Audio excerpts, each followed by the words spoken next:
नमस्कार दोस्तों, मेरे चैनल पे आपका एक बार फिर स्वागत है। आज हम पार्ट 14 में तनाव और डिप्रेशन में क्या फ़र्क है, ये जानेंगे। जी हाँ दोस्तों, इससे पहले 1 टू 13 तक मैंने डिप्रेशन पे बहुत से वीडियो बनाए हुए हैं। मेरी आपसे प्रार्थना है कि आप मेरे चैनल पे जाएं और देखें और समझें कि डिप्रेशन क्या है, कितने तरह का होता है, इसके लक्षण क्या-क्या हैं, इसके कारण क्या हैं। तो आपको सभी प्रकार के वीडियो वहाँ मिलेंगे, तो आप मेरे चैनल पे ज़रूर जाएं। तो दोस्तों आइए चलते हैं। आज का टॉपिक है तनाव और डिप्रेशन में क्या फ़र्क है। तो दोस्तों आखिर स्ट्रेस होता क्या है? कई लोगों के मन में ये विचार आते हैं, ये प्रश्न उठते हैं कि टेंशन या स्ट्रेस और डिप्रेशन में अंतर क्या है? तो सबसे पहले हम जान लेते हैं कि तनाव क्या है। दोस्तों तनाव शरीर की एक प्राकृतिक प्रतिक्रिया है, एक नेचुरल रिएक्शन है।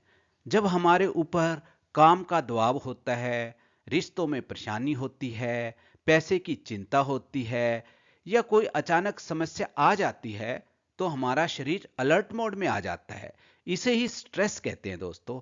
यह अल्पकालीन होती है और स्थिति के साथ ही खत्म भी हो जाती है, और खत्म बहुत कम समय में हो जाती है। दोस्तों मैं बताना चाहूँगा कि जो स्ट्रेस है, जो टेंशन है, जो तनाव है, उसके सामान्य लक्षण क्या हैं? दोस्तों स्ट्रेस के मुख्य लक्षण जैसे बेचैनी हो जाना, चिड़चिड़ापन हो जाना, नींद खराब हो जाना, डिस्टर्ब हो जाना, सर जो है हेडेक हो जाना, भारीपन लगना सिर के अंदर और काम का प्रेशर महसूस होना। तो ये सारे के सारे लक्षण जो है वो स्ट्रेस के लक्षण हैं। दोस्तों एक बात स्पष्ट मैं आपको बता देना चाहता हूं कि तनाव होना नॉर्मल है। हर इंसान को होता है। तो ये हमारे शरीर का एक नॉर्मल फिजियोलॉजी का, नॉर्मल साइकोलॉजी का, हमारे प्राकृतिक रूप का एक हिस्सा है।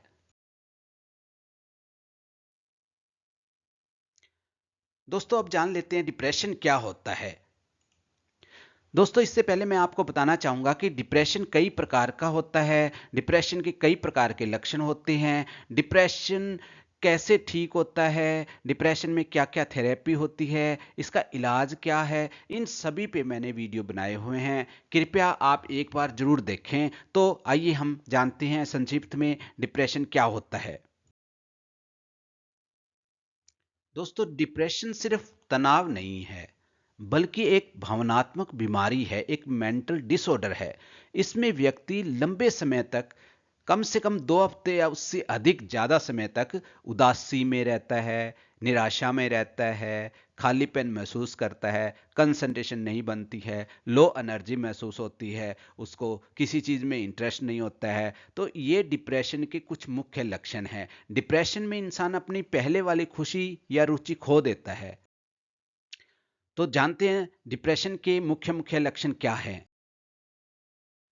दोस्तों डिप्रेशन के अंदर व्यक्ति को लगातार उदासी महसूस होती है। वो हमेशा उदास रहता है, किसी भी काम में दिल नहीं लगता उसका, भूख भी कम लगती है या भूख ज़्यादा हो जाती है कई केस में। नींद में भी काफ़ी खलल हो जाता है, नींद या तो बहुत ज़्यादा लेता है या बहुत कम हो जाती है। बेवजह थकावट रहती है, उसको टायर्डनेस रहती है, खुद को बेकार समझता है, इनफिनिटी कॉम्प्लेक्स आता है, गिल्ट फीलिंग आ जाती है, रोज़मर्रा के काम करने में कठिनाई आती है। तो ये कुछ डिप्रेशन के मुख्य लक्षण हुए दोस्तों।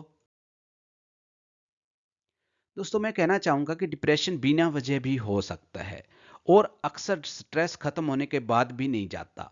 तो दोस्तों इसलिए डिप्रेशन एक बीमारी है, मेंटल डिसऑर्डर है, एक प्रकार से कहें तो एक डिजीज है जिसकी इलाज करना बहुत ज़रूरी है। और डिप्रेशन पे मैंने बहुत सी डिटेल के अंदर वीडियो बनाए हुए हैं, आप कृपया वो ज़रूर देखें मेरे चैनल पे जाकर।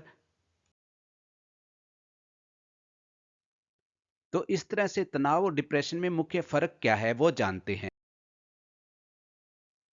दोस्तों सबसे पहले हम जानते हैं कि तनाव यानी कि स्ट्रेस, इसमें कारण क्या हो सकता है, किसी समय या स्थिति से जुड़ा होता है और डिप्रेशन में कारण का कोई पता नहीं होता, कई बार बिना कारण के भी हो जाता है डिप्रेशन। और अवधि की बात करें तो अस्थायी होती है, यानी कि बहुत जल्दी खत्म हो जाती है स्ट्रेस। और डिप्रेशन में क्या है कि 2 हफ्ते से ज़्यादा होना चाहिए, जो भी सिम्टम मैंने बताए वो 2 हफ्ते से ज़्यादा होने चाहिए। और भावनाएं इसमें क्या है, चिंता वगैरह रहती है, लेकिन डिप्रेशन में गहरी उदासी रहती है, खालीपन रहता है। और स्ट्रेस में ऊर्जा की जहाँ तक बात की जाए तो बेचैनी ज़्यादा महसूस होती है। और डिप्रेशन में ऊर्जा बहुत कम होती है, यानी कि टायर्डनेस होती है, ऐसे लगता है मरीज को कि मेरे अंदर जान ही नहीं है।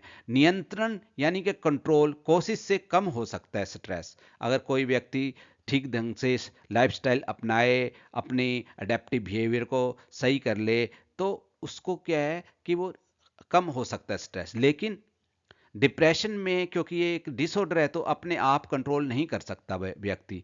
इलाज की जहाँ तक बात है तो स्ट्रेस के अंदर आराम करने से, मैनेजमेंट, अपने लाइफस्टाइल को मैनेज करने से ठीक हो सकता है।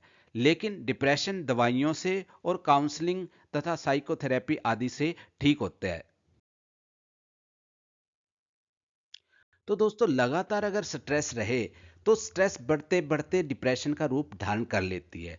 तो कब समझें कि तनाव बढ़कर डिप्रेशन बन गया है?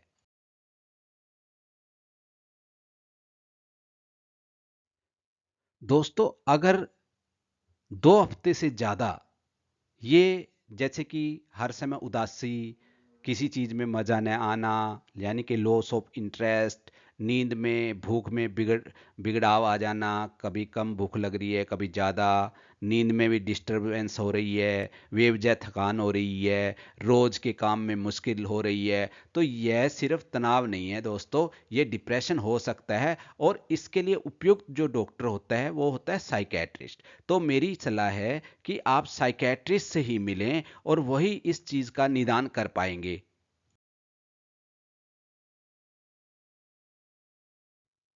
तो दोस्तों इलाज की जहाँ तक बात है, डिप्रेशन और स्ट्रेस का इलाज जो है दोनों अलग है। वो कैसे अलग है ये जान लेते हैं।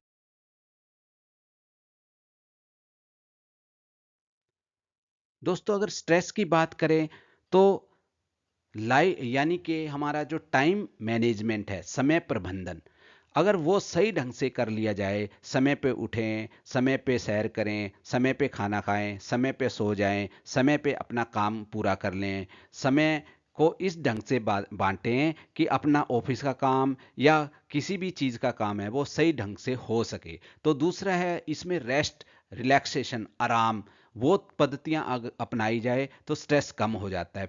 फिर आपको बताया कि व्यायाम और ध्यान तथा योग ये भी बहुत लाभकारी सिद्ध होते हैं। तो इन इन तरीकों से स्ट्रेस कम हो सकता है या खत्म भी हो सकता है। मगर जहाँ तक डिप्रेशन का सवाल है दोस्तों, इसमें विशेषज्ञ द्वारा दवाइयाँ दी जाती है, उसके अंदर एंटी डिप्रेसेंट है और अन्य दवाइयाँ हैं। फिर साइकोथेरेपी की जाती है, cognitive behaviour therapy, lifestyle changes, और विशेषज्ञ की निगरानी में ही ये सब कुछ होता है। तो डिप्रेशन के अंदर दवाइयाँ, साइकोथेरेपी, लाइफस्टाइल चेंजेस ये इसके मुख्य इलाज हैं। दोस्तों तनाव जीवन का हिस्सा है। स्ट्रेस जो है जीवन का एक हिस्सा है, एक नेचुरल फेनोमेन है, नेचुरल रिएक्शन है, हमारे इमोशन का नेचुरल जो प्रतिबिंब है। लेकिन डिप्रेशन एक बीमारी है जिसे पहचानना और सही समय पर इलाज लेना बहुत जरूरी है। तो दोस्तों मैंने ये साधारण भाषा में आपको समझाने की कोशिश की है कि स्ट्रेस और डिप्रेशन में अंतर क्या है। मुझे ऐसा प्रतीत होता है कि मेरा ये प्रयास अगर आपको ठीक लगा हो तो मेरे चैनल को लाइक करें, सब्सक्राइब करें, क्योंकि मैं बहुत से वीडियो लेकर आऊँगा और भी ज़्यादा, जिसमें आपके मेंटल हेल्थ इशू को ख़त्म किया जा सके, जो भी क्वेश्चन आपके मन में है उसका उत्तर दिया जा सके। तो कृपया करके मेरे चैनल पे जाएं और वहाँ देखें, मेंटल हेल्थ पे ऑलरेडी वीडियो बनाए हुए हैं वो भी देखें, और स्लीप डिसऑर्डर पे हैं वो भी देखें। तो इससे आपको बहुत मदद मिलेगी। तो दोस्तों धन्यवाद, नमस्कार।